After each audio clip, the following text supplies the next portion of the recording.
Saturday comes and my dad's the only one who said, something's not right, man. Something's not right. So I was like, all right. So there come the brother saying, come on, hit me. And I'm like, the police are right there. Like, I'm not going to do nothing, yeah? I don't know what you're talking about. In the contact center a week. Bro, I come from London to Birmingham. 240 miles was my round trip, yeah? I'll go there, I'll pull up right outside. The lady comes outside and says, sorry, man, she can't come today.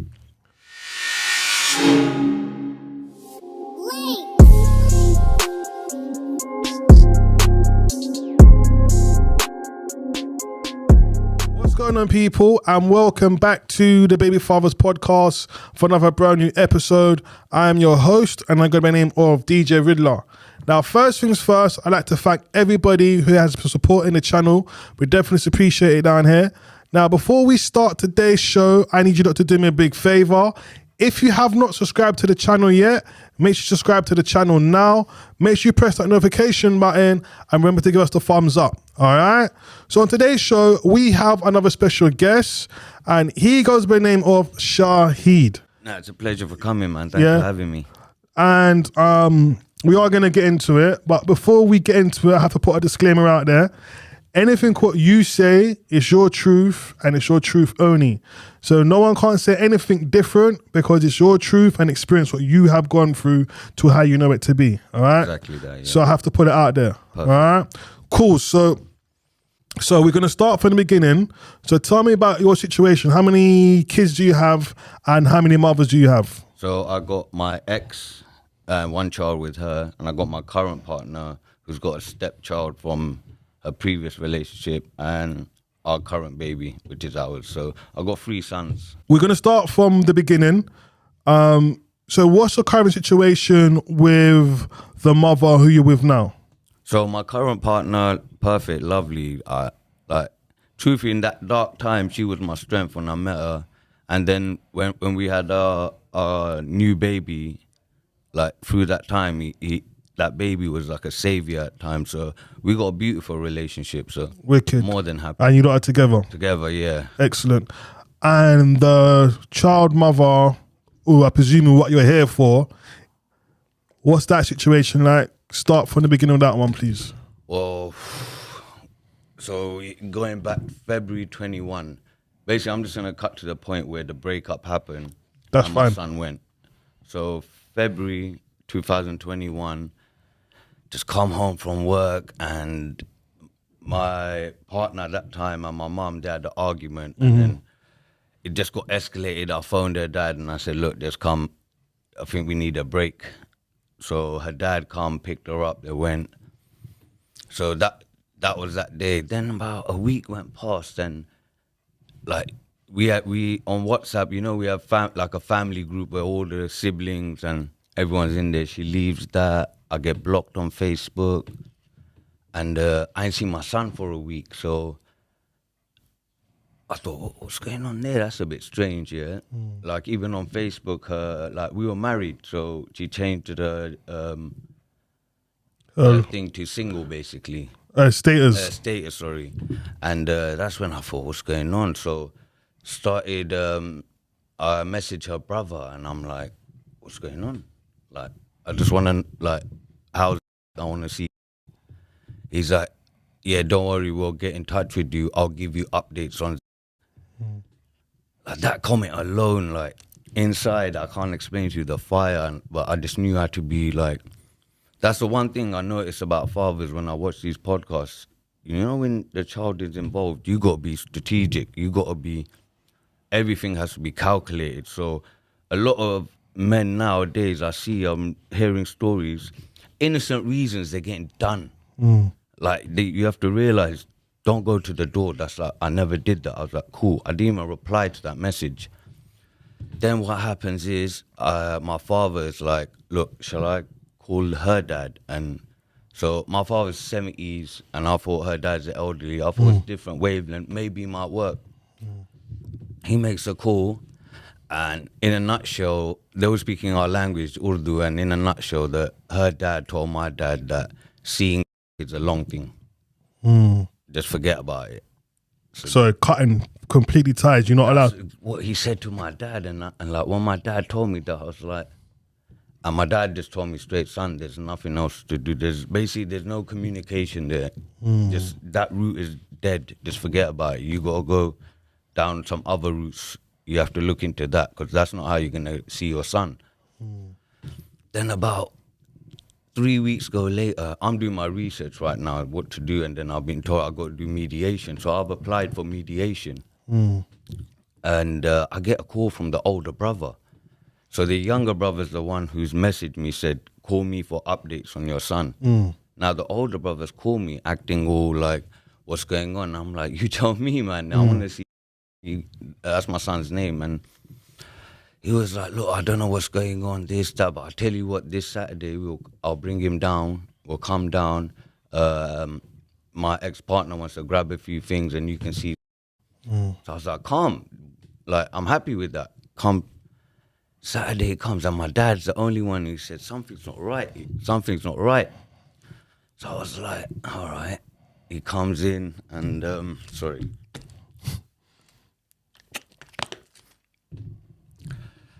So they come, knock on the door, open the door. You know what they do? So when you come in my house, straight away in front is the stairs, yeah? They've just come inside and gone straight upstairs. What, in your house? In my house, like they've come in our house, yeah, and it was my ex-partner and her brother. So they just walked in and gone straight upstairs. So I'm like, yo, what are you doing? Like, you can't behave like that. Could I ask you a question before you continue? Did you live in a family house? Or Yeah, so in my house, it was me, my mum, my dad, and my eldest sister disabled, so she lives with us. Okay. Like, she needs help, so. And the next question I was going to ask you is, was your wife also living in that family house at the time? Yeah, she as was well? living with us as well. Okay. But it's like, brother, it's just like 6-bedroom house now. It's Yeah. got 3 bathrooms. It's got an apartment in the back garden. It's Yeah. massive. Do you know what I mean? So they've just come in and gone straight upstairs. So I followed them. I'm like, what are you doing? Yeah, you can't be behaving like that. Come downstairs, sit here. 3 weeks, like I've had blackout on my son. Yeah, I was like, let's talk, innit? So what's going on? Are you deading the whole situation in regards to our relationship? All right, cool. What's happening with? They're not responding. They're just going grabbing stuff, like all her stuff. So they're going through a briefcase and luggage, and that's when I've kind of like, I just closed the briefcase, picked it up, I said, you're not taking nothing right now. We need to talk. At this time, so I've dragged the briefcase out the room, and my little sister's there as well. And my partner's just gone to my sister, get out my face, yeah. And I'm like, what are you doing? Her brother's grabbed my arm. I'm like, brother, get off my arm, yeah. He's got off my arm, picked up his phone, ran downstairs, gone outside. His sister's there. Bruv, that baffled me. I was like, but that's a reaction I wasn't expecting, yeah. So I've gone outside as well. Like, I'm baffled. I'm like, what? I go outside, I open the door, I look, the younger brother's running down the road towards my house, and next to him is a police car coming with them. Oh. Do you understand? But you know, one thing fortunate, like, it's good to have good people around you in that time, yeah, because that's when, you know, a man can make a dumb decision. Because emotions do get the best of us sometimes. My brother's there in my ear just whispering, bro, they're setting you up, yeah, be careful whatever you do now, because it's priority. Did he say this to you when? So my brother's in the house as well. Sorry, when this episode. Sorry, my mom, my dad, my brother, my sister. Because this is quite a big thing. They're coming as well with their family. Yeah. We're gonna talk stuff out. Do you understand? We've made food and everything. Yeah. And so my brother's there whispering to me. Yeah, he just was clever about the whole situation. So they come, the brother's saying, come on, hit me. And I'm like, the police are right there. Like, I'm not going to do nothing, yeah? I don't know what you're talking about. Long story short, police come, done the usual drama that, listen, we're here just for breach of peace. Let her grab her things and go. So that was pretty much it. Obviously, during the whole thing, there was words exchanged, you can imagine. Yeah. Yeah, but nothing. Emotions are high. Yeah, but nothing, no one got arrested, nothing physical, do you understand? So they grabbed their thing, police told them wait outside, they jumped in their cars and they left. So that's when we knew that, listen, it's a court procedure now. Yeah. So mediation dates come, she hasn't turned up. So the mediator, what they do is they just sign it off and they just write on their No show. Yeah, no show. So then you apply for C100. So now I've done my C100, tick the box where I've tried mediation. You get on that C100 form, you got to give a little mini story about the situation and what you're applying for. So I've done that. My bad luck was, in that time, COVID had just finished and they were doing this remote hearing and there was bare backlog. Yeah. Bro, February, my first hearing date was in September. So from February, September, I had no choice but bite my tongue. I didn't see my son, no picture. So let me just ask you a question. How long at this stage have you not seen your son for now? So how many years or months was this been? So from February to September, I think it's 6-7 months. Okay. I did not see my son. Yeah. Not even a picture, not even a voice, nothing. And I knew my case going on. I didn't go near them, do you understand? I stayed away. I didn't want to jeopardize nothing with no stupidness. So in the end. I know you're nervous, so take your time, yeah? I know you're nervous. Yeah, so now that period was tough. Like, I can't explain. That was tough. Like, my son's birthday is in June. And from February to June was bang. That night, when it's my son's birthday, but I already hadn't seen him for 4 months. Like, that night hurt me bad. Yeah, you understand? Like, I was in a bad way. I was in a bad way, but then I just, you know what? I thought, look, my job ain't over with him. You get it? I know I'm hurting now, but I'm not the one that counts. He's this poor little fella. He's done no one wrong. Yeah. So I got to stay around for him. Do you understand? So then September comes finally, and then that is called a directions hearing. It's a 1-hour hearing, and all they do on that day is what you saying. All right, cool. This is what we're gonna do from here. That's all it is. Nothing gets sorted out. Nothing gets done. What allegations have there been made? So what was the reason? What did she say to you? So that the allegations were made on that day. That's when you get these allegations. She put domestic violence, coercive control. I had mental issues, ADHD, PTSD, the post-traumatic disorder. I had drug abuse as well, and there was sexual assault. Okay. Bro, I was looking, and child neglect. Okay. And with the child neglect, this is the one that had, out of all of them, this is what I was scared about, because I chose not to vaccinate my son. Do you understand? But it wasn't over, like, I was whacked out. It was a mutual discussion at that time. And we thought, look, if he gets a problem, we'll do it. But my son was just growing in such a way that he was good. Do you know what I mean? So. And how old was your son at this time? So my son is 2. At that time, he's 3 now. Okay, then. So during this time, he's 3 years old. Hold on. And anything of all these allegations that you have made, was any of these allegations true to any? None of them. None of them. Do you understand? Okay. So the drug one I cancelled straight away. Do you understand? Because I went to court with the drug test in advance. Do you understand? So the judge says he ain't gonna do no more drug tests. That's dead. Okay. So now the interim order. Sorry. So that's order. They say, all right, you got all these allegations. All we can give you is supervised visits. Yeah. So they said every weekend on Saturday you can have 1 to 2 hours in a contact center where a staff member of that place sits with you and just writes notes. And you had a barrister doing all this for you when you was in court, yeah? So yeah, the barrister pushed me.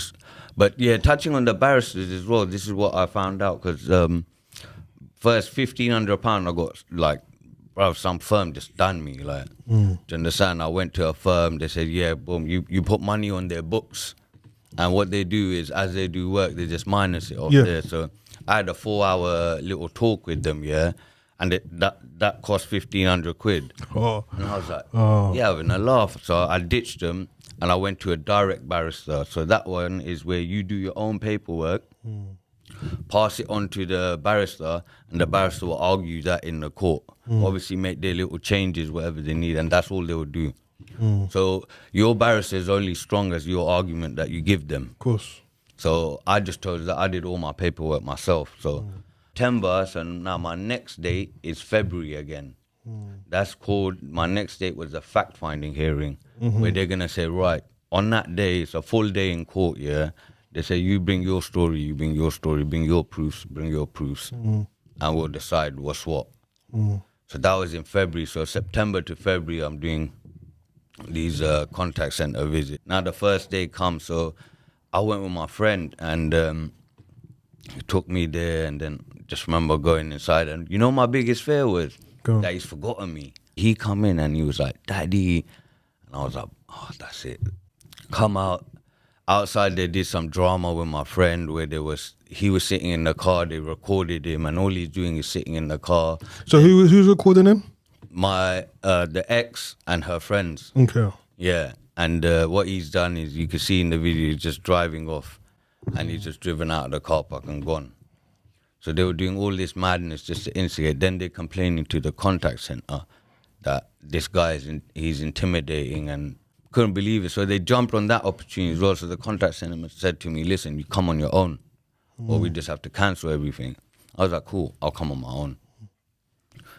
Then like a month later, her brother's in the car park, and he just starts instigating things with me as well. So he's approached you? Yeah, so he jumped out of the car. No, first he swore at me from the car. He jumped out, got his phone, and started recording me coming towards my car. And I was like, bro, what the fuck is this? And bro, your hands are tied, yeah? You can't do enough. All right, so let me just go back to that. So they was doing all of this outside the contact center when this is the time you're supposed to be spending on time with your son. So exactly this. So first, I've been told to come on my own. Do you know what I mean?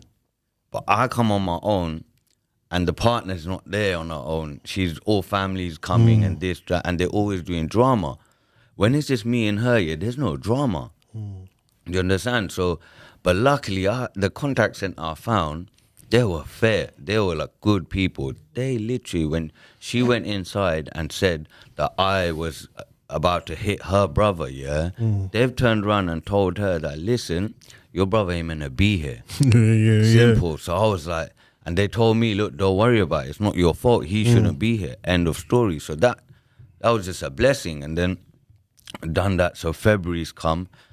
Before February, yeah, what happens is you send both parties, like, this is what I'm saying about you, this is what I'm saying about you. Me, I didn't bother with none of that. I never put no allegations, because the first thing as a father, trust me, don't put no allegations, yeah, unless it's serious and you're worried for your child, different story, but don't be scatty, like, because you're going to make your case longer. Yeah. That's all you're going to do. Yeah. So forget your allegations, just deal with her allegations and get your kid. Do you understand? That's priority. After you get your court order, then you can tweak it. You can mess about. If you got time for court, you can tweak it. Do you understand? So before they're meant to send their allegations. So I'm waiting, bro. The deadline come, they miss it. So I'm telling my barrister, like, bro, what's going on? They missed it, yeah. My barrister's literally just been honest. Say, listen, you know, the family court system's like, it's not the one, mate. It's not gonna matter. Yeah. They're gonna send it a week before or 5 days before. At the end of the day, the courts just care if it's there in the morning. There's no sanction for this. Nothing. There's no accountability. The court say on the court date previous, yeah, all parties must send in proposals by 20th January. Days gone, nothing happened. So, all right.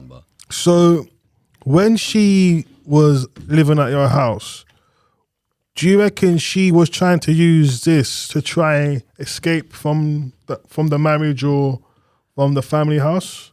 Brother, this is the weird thing. I don't know. Do you understand? Because there was no hints for me, no communication for me. Do you understand? The whole scenario just baffled me. See, the first day I saw the allegation, I was like, no way. Like, bro, they went for the jugular, do you understand? Like, when I was 25 allegations I had against me. It was like 4 or 5 pages long. All right, so how did you lot meet? Was it like... So, we met through, like, so my younger sister, she had a friend that went Birmingham University, and my ex-partner was her mate, so we kind of met through that. Okay.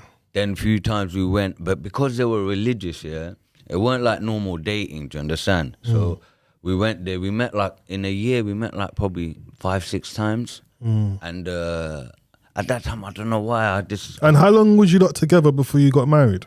No, yeah, bro. Just 1 year? Can't even say together, just getting to know each other, do you understand? We were like, I went down the traditional path, yeah. I was about to ask you, why did you get married so quick? I don't know, man.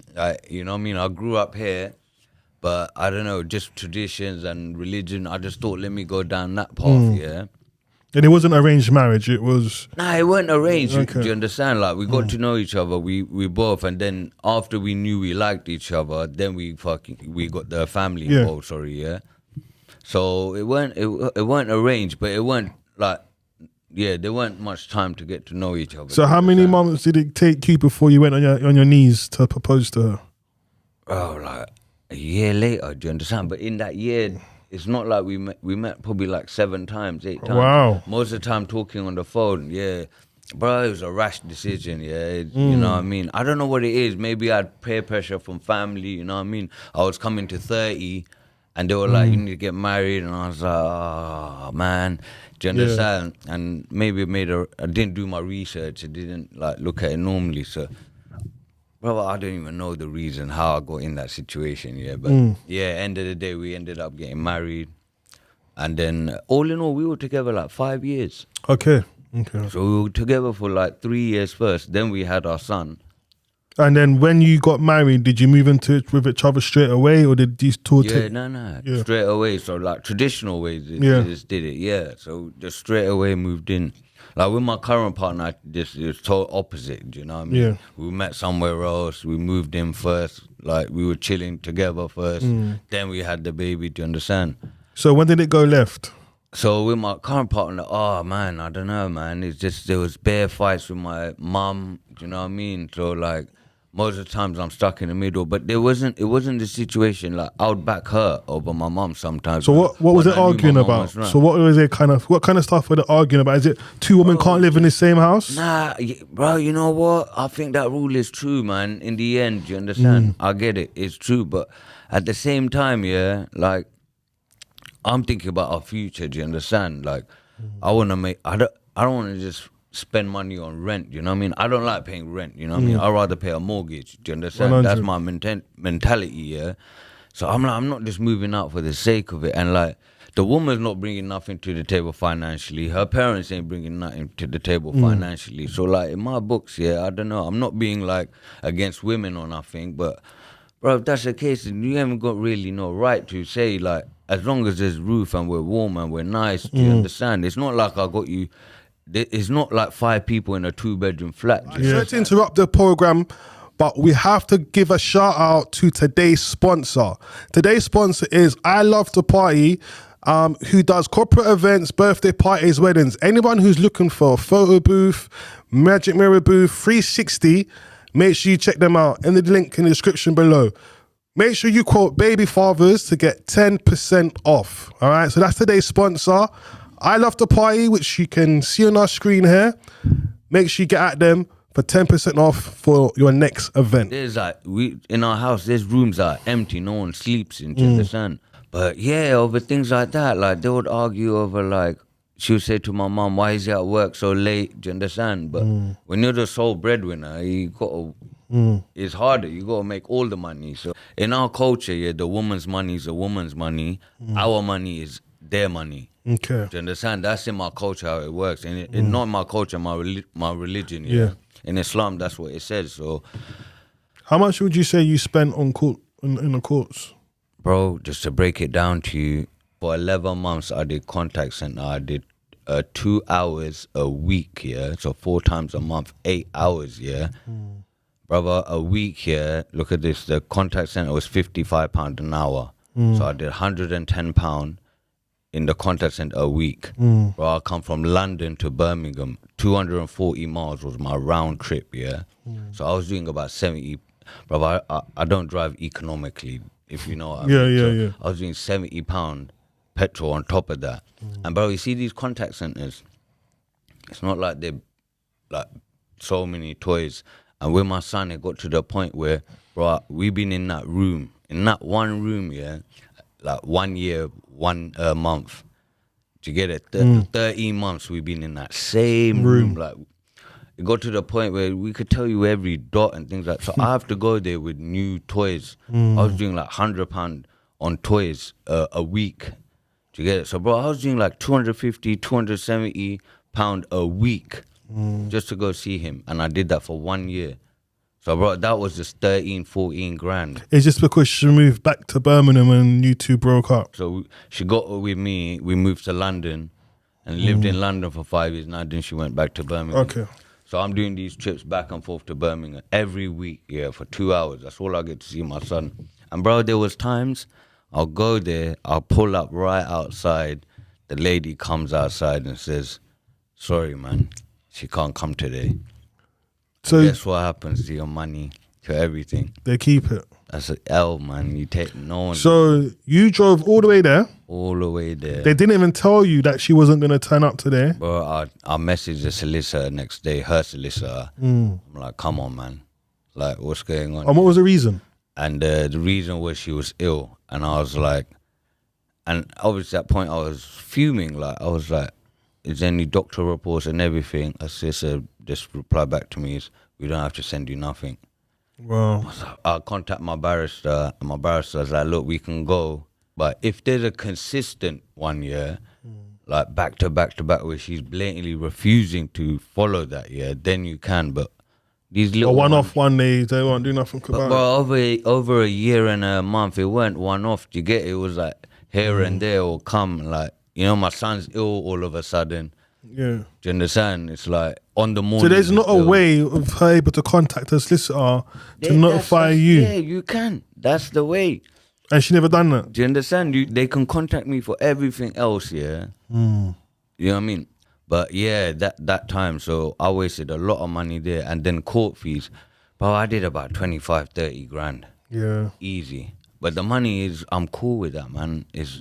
I can replace that. I can't replace him. Of course. So I was ready. But look, that's why I'm here, because I made my mistakes. So look, £1,500 I wasted on my first barristers. I got sucked for 4 hours of talking to them. So I made my mistakes along the way as well. So personally, I would say the best way is do your own research, do your own paperwork, and get a direct barrister. But that's it. Don't get none of the extras. The contact center is where you might get like I got ruined by like 12, 13 grand they took off me. Do you understand?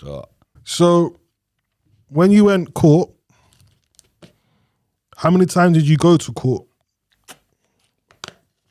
So how many court cases I had? Four times I went court. 4 times. Yeah, from my first one to the final hearing. And what happened at the final hearing? All these accusations. So in the house, they said that we assaulted them, but then the court requested the police reports, and they come back, and the 3 officers said no such assault happened. Yeah, and then my barrister jumped on that, and she was like, "Oh yeah, I don't trust the Metropolitan Police no more. They're clearly liars." She's saying this in court. And the judges didn't react. They just started writing down. But all this stuff, these accusations, at the end of it, bruv, they all got unproven. And they say it in stages as well. They say, like, in 6 points, they were saying it, 6. At the end, they said, yeah, my character was just more real. If you play the court system correctly, yeah, no woman can take your child. That's where men make the mistake, yeah. Yeah, the court system is whack, do you understand? But if you play that system, yeah, they will never take your kid away, do you understand? Even when they mess up a court order, yeah, don't underestimate going. You got to get that enforcement order. Even if they flop the first one, get the second. Sooner or later, you're going to catch a judge who's going to say, this woman's taking the mick. Yeah. And they will slam them. So you got to stay committed. But it's whack. So, bro, I've been proven innocent on all accusations, yeah, not one of them. But guess what? Cool. I'm happy. Thank you for your decision. What's going on now, innit? Yeah. Talk about Zaki and how, like, when can I take him? You know, when can I see him and this, that? So she proposed like a minor one. She says, all right, for the first week have him one night, then after that stop normal. Yeah. So I was like, cool. Then we said about the transport, because bear in mind, I've been picking him up on Friday. I'll pick him up Friday, drop him on Saturday, and I've been doing all the legwork, do you understand? Yeah. So I was like, listen.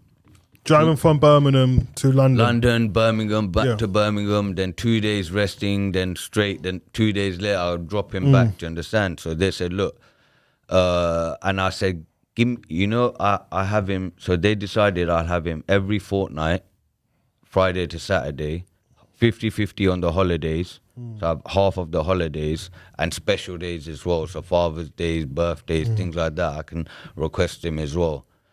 And the next case, they said, all right, cool, well, one thing you're not agreeing on is the transport. I was saying, listen, I'll pick him up and you pick him up. Which I think that should be fair. That is 100% fair, do you understand? I think that's fair. So, obviously, they disputed that. And I said, the week I don't have him, let me come on the weekday on Thursday because I want to join him up to football. I said, it's perfect. I'll pick him up for school, take him to an activity, drop him home, done. And I know he's doing that every other week at least. So her barrister spoke to me saying, listen, because before the case, you can try and work it out, and then the judge will just sign it off that that's the agreement, done. So we done that, and her barrister says to me, look, nah, she's not doing the pickups, yeah?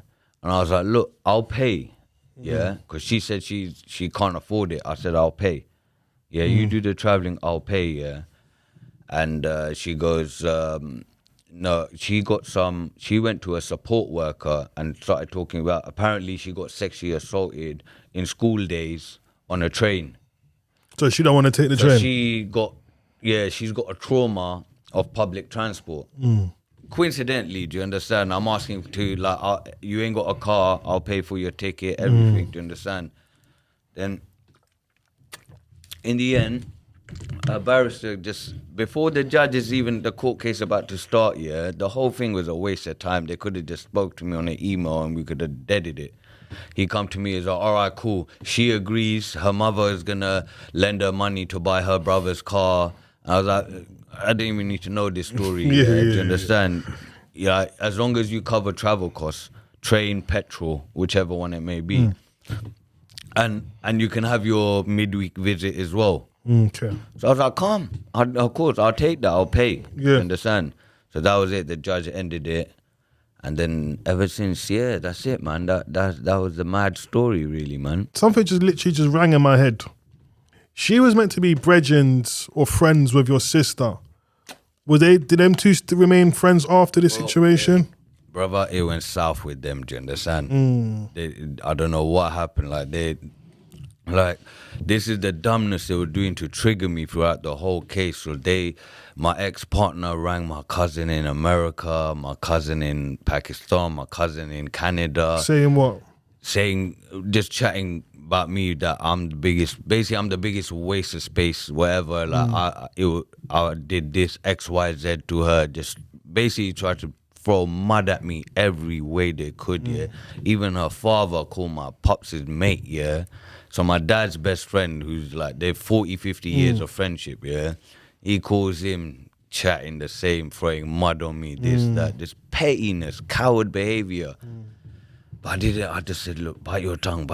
End of the day, look, one thing I'll tell you about, I learned as well, you see these men, that do this to other men, one, karma will catch them. Secondly, the man who, like, in my position, don't even worry. I realized at the end, because look, the younger brother told me, that I'll update you on my son. The father told my dad that it's a long to get your son. Moral of my end of my story is I got exactly what I wanted, and now they can't say nothing. Do you understand? Now they pick my son from me. Do you understand? So you have him 50-50 on the holidays. You see him every fortnight. Yeah. Does she still give you any problems? Like, how is it when you're doing a drop off and the collection? Like, is there any conversation? You know what I do? Yeah, look, I got to the point where it's cool, man. I'd like when we're older, maybe we can talk. Right now, I just go pick up my son, or when she comes, goes, "Here, give me a hug. I'll see you soon." Do you understand? And let's go. So no conversation? Nothing. Is there any family members there at the handovers? Or is just you two? Nah, sometimes I always go alone. Okay. And sometimes she comes with her family members and whatnot, but no communication now. Okay. I don't talk to her, nothing. You know what the truth is, I mean, no malice, whatever, you tried, whatever, but main thing is I got my son, so I don't really care no more. So how do you like communicate to tell him what he's done through when he's been with you? Like, if there's something with him, how do you communicate? It's weird, I can't understand women, do you understand? Like, so on the phone, she's all blessed, do you understand? So when I got him, I'll send him pictures of what he's doing. I don't know, you take him to a play area or whatever it may be. I just send her pictures that's what he's been doing. They also, one of the terms in the court thing that they put in is we get a FaceTime call each every day. Okay. So every day I get to talk to my son on Faces. Obviously, one day gets missed, it's no drama, but pretty much 5, 6, 7 days a week I talk to my son on the FaceTime. So that's what we do. So we're all right in that sense. And you know what? I think she's kind of seen as well that our way weren't the best way. Yeah. Weren't the best way. And one thing I don't know if women listen to this thing, I promise you one thing, if you're amicable with a man, you're going to get way more out of him. You try doing this drama, trust me, there's some men we're different. It's going to get zeroed out, you know what I mean? 100. So just be amicable and you're going to get way further, do you understand? We ain't here to take over. But I never apply for full custody, do you understand? I'm not taking the child away from the mum. That's wrong of me. Yeah. But I just want my percentage, you understand? Because the father's needed at the same time. Like, my father was important to me. I know the value of a father, do you understand? So. And what values did your dad teach you? Just about being the basic principles you don't even realize they're teaching you. And what's that? Do you understand? Just being a man generally around the house. Someone needs help, you help them, do you understand? You take care of your own. You protect your women, do you understand? Those old school sort of morals, do you understand? So that's all the things I picked up, and I realized that, that's why half the youth around here are on the madness, do you understand? So that's what they need, because the father brings that moral, do you know what I mean? Nowadays kids swear at old women. Bro, my father, that come from my father. Yeah. Just show your elders respect. So I always show my elders respect, many things like that. So that's why it's important for the child to know. Because a woman won't be able to discipline like the man does. All right, so in all of this, because I do congratulate you for going the full way and not allowing her to dictate.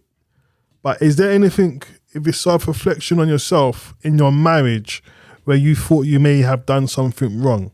Is there an accountability you can take within your marriage? I can, 110%. Like, my biggest flaw was probably, brother, I was working too much. Do you understand? And maybe I wasn't spending enough time with her. But this is the mistake that, and I told my ex this, I'm a simple guy.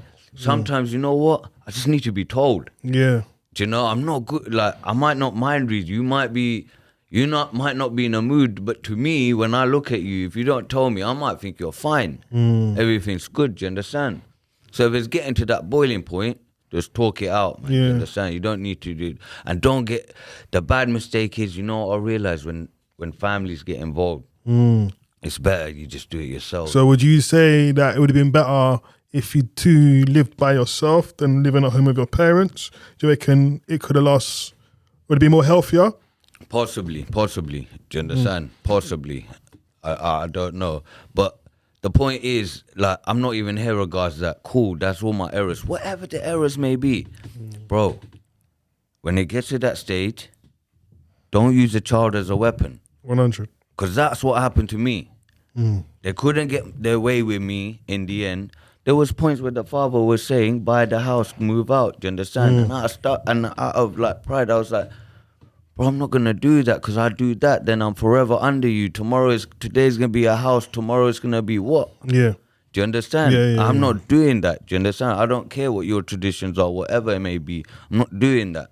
So, just, I don't know, man. Yeah, but you've made a fair point. You have made a fair point.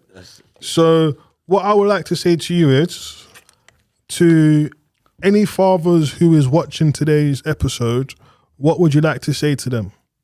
But the main thing is, listen, as soon as you get the first sign, your son is going to get used or your daughter's going to get used, bro, do not just cut off shop, go to court, don't communicate, don't do nothing. I don't care if the woman calls you around, come, let's go. You see, once that paperwork started, I don't care if she says, come around my house and let's talk it out, this, that.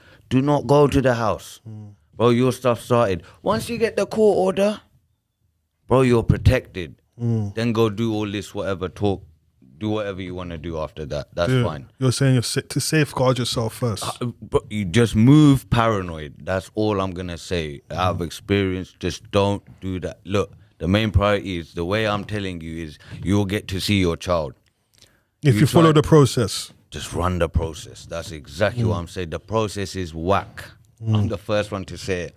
But run the process, you'll see your child. Do you understand? Just bite your tongue, run the process. Don't go talk to the woman, because you know what? You might be innocent, but you get caught in the wrong place, wrong time. It's you that are going to go, it's not going to work in your favor. Do you understand? Or it's going to add another 3-4 months onto your case. Because now you got to answer for something else. You got another court date to go do this. You got police charges now. Do you understand? You're on bail all of a sudden. You can't even go to near your baby mother's house. Yeah. So don't. Just cut off. If you start that paperwork, there's no more communication needed. Do you understand? Well said. Simple as that. Well said. Listen, Shahid. Yeah. Is it right? I got it right? Shahid, listen, I want to say thank you for coming on today's show. No, it's a pleasure, man. All right. To the viewers, I want to say, we want to hear your views on today's episode. I want to see the comments below. I want to hear your lot's views. Make sure you subscribe to the channel. Make sure you press that notification button. And don't forget to give us the thumbs up. So for myself, DJ Ridler from the Baby Fathers, till next time, peace. And from Shahid. Yeah, peace as well, man. All right, so till next time, we out.